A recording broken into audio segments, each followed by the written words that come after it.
So if you live in Tacoma, one of the interesting things is that a lot of our backyards used to actually be just the rubbish bin. So like I've got a couple of pieces of glass over here and some other things. So you want to be really careful with your compost and where you put it. So just be aware that a lot of spaces in Tacoma, see this little glass piece right there?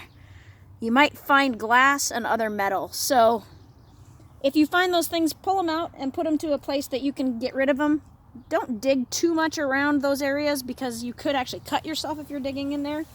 But one of the things that I think is super cool is that most of our ground is already super alive. So we've got all kinds of worms out here that are going to help chew through a bunch of the paper products that we have. So with your paper products, you're going to try to cut them up a little bit and just kind of toss them in there. There's really no rhyme or reason to this. It doesn't have to be a specific, distance apart or anything.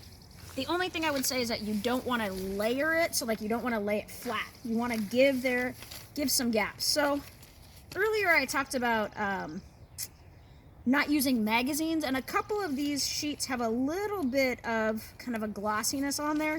If they've just got a little bit of a sheen, I'm not too worried about that, but you want to make sure that you have enough paper products or brown products that don't have that layer on there, just so that they can break down a lot easier. So again, I just kind of rip things up or wad things up and put them in. So just do this with kind of everything you have. At this point, I'm also going to do this with my bills, because really, who wants to pay them anyways right now? So, just rip them all up and just put them in there. It's fine. We can say that we're burying them and we're actually investing them, right? Isn't that the way that works right now? So you're going to put that stuff in there. Now, the other thing that I've done is that we've collected a whole bunch of our scraps from the house also. So we've got eggs in here, which are great.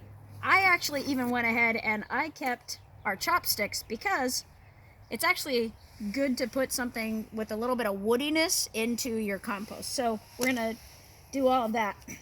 So as long as you don't have really, really wet stuff in your compost, I actually try to compost right into a little box. So all I have to do is drop in the box. So you can roll that over, and then I'm gonna get real fancy here. I'm actually just gonna pile the dirt clods right back in and on top of this. Now typically I'd leave this open for about a week, so that way you can add more material to it. But today, just for educational purposes, I'm going to go ahead and I'm going to pile it back up, and then I'll show you what you can do on top of that pile once it's all in there.